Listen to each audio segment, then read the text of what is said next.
Hello, welcome to this watercolour demonstration.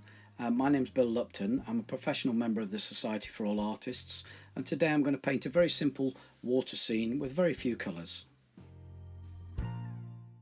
Well, the first thing I did was a simple sketch, and then I wet all of the sky area and turned the painting upside down.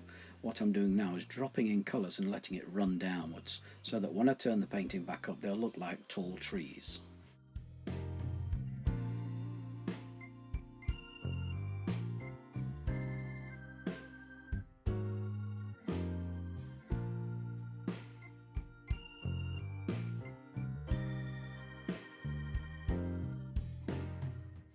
Well, having wet the sky, it really was quite wet. I need to move quickly before it dries, so as you can see I'm just dabbing in colour and allowing it to run down that wet area. Well, that's one side done. I need to move over to the other side now and dab in some trees on this side, but you can see it's not running down because it's not wet anymore. So now I'm using a large wet clean brush and just dropping in some water.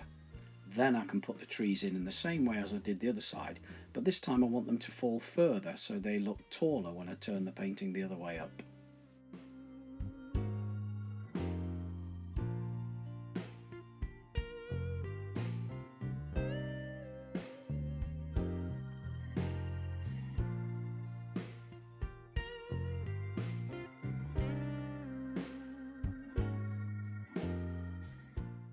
I decided I wanted some more colour in the sky rather than just plain white, so I'm dropping in some very pale orange, yellow and a little bit of blue.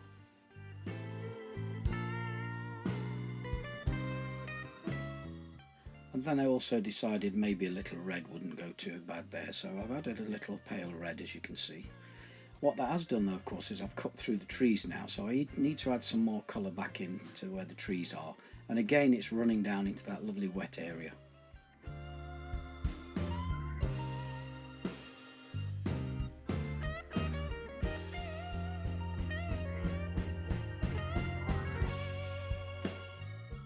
And now I'm adding quite a rich blue colour. This dark colour will emphasise the lighter colours behind, and as you can see on the right hand side I'm giving the tree a little bit more shape because they are closer to us and they are taller, and I do want to be I see a bit more form in those trees.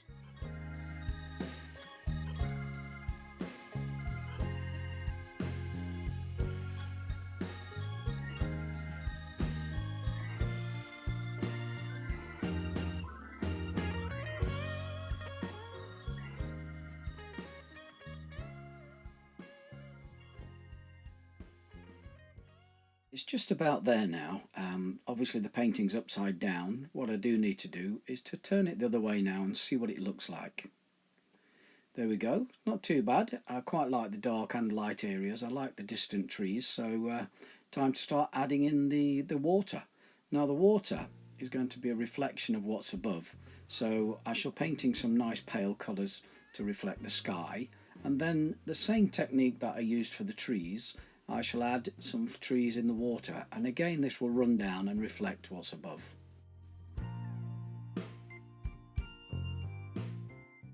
Well, we're nearly there, just a little bit of yellow in there now to reflect the sky above. It will pale quite a lot, so although it appears darker at the moment, it will dry a lot brighter. What I want to do now is change to a smaller brush and start adding in some reflections of those trees.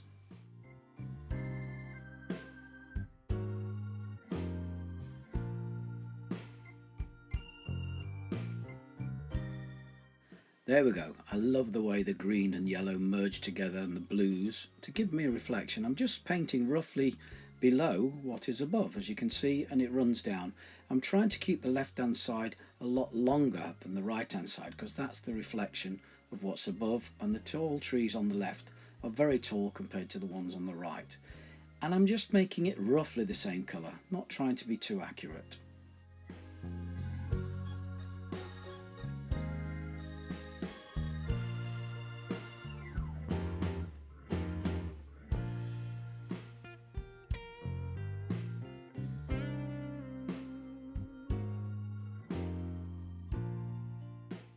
And now with a flat brush that I've wrung out so it's just damp, I want to create some wind lines just to make it look more like water. This absorbs the paint and pulls it out.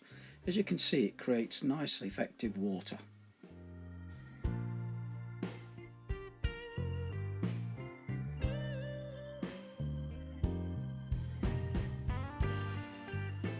I'm quite happy with that at this stage, so it's time to move on to the land areas. I'll start with the left hand side using green colours and then maybe warm up as I get closer to the water.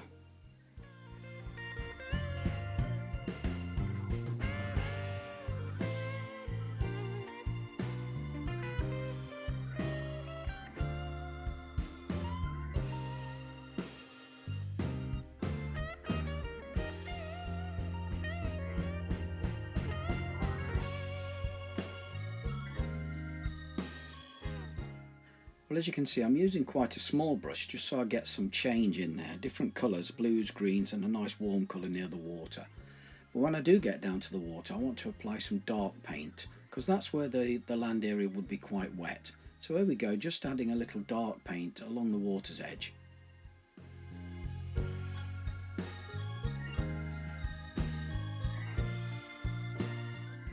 Well, that's very quickly put the left hand side in. The right hand side is further back, so I'm actually using cooler and paler colours in there. But again, like the foreground piece of land, I shall use a dark paint just against the water's edge. This just gives the impression that it's quite wet along there, and maybe rub it around a little bit so it doesn't look so harsh.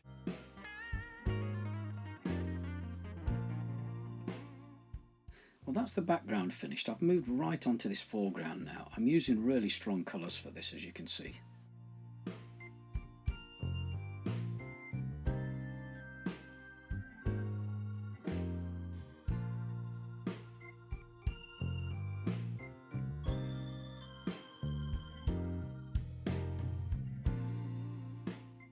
The foreground's blocked in now, it's quite dark and I need to leave it to dry for a few seconds before I do any more work in there.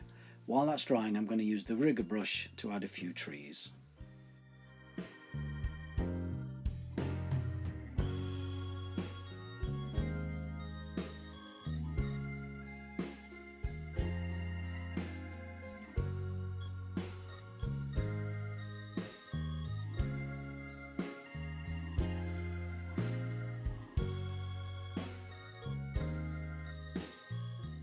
Well, that's quite a large tree on the left hand side. Just using the similar mix of paint but slightly paler, I'm adding a tree on the right hand side.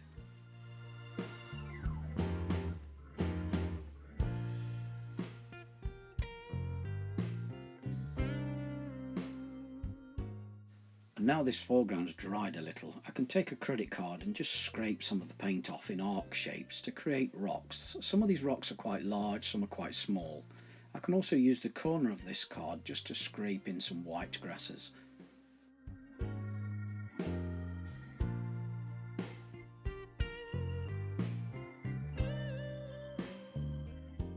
Well, that's some light areas scraped in to give the effect of rocks. What I want to do now is add some really nice green grass in there, but also use some dark paint to give it some variety. As you can see, I'm just leaning on with the rigger brush and then flicking up, and it makes a nice effective grass.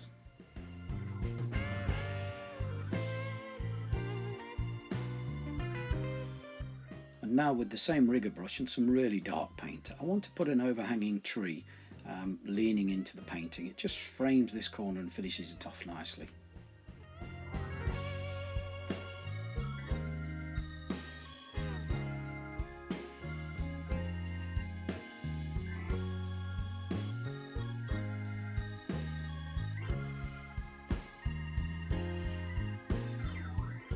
Well, almost finished. What I want to do now is just emphasise some of those shadows under the rocks and add a few more dark grasses in this foreground area.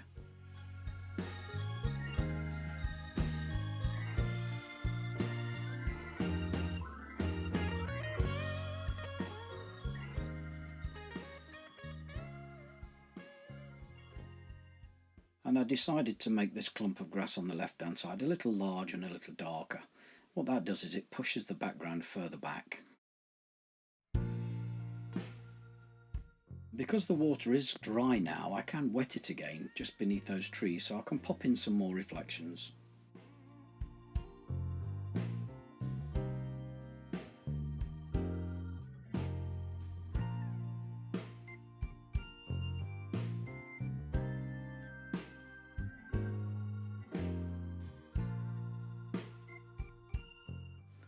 And there we go, finished. I hope you enjoyed that demonstration. Please don't forget, I have got some more videos on YouTube if you'd like to take a look, and hopefully we'll see you again soon. Bye for now.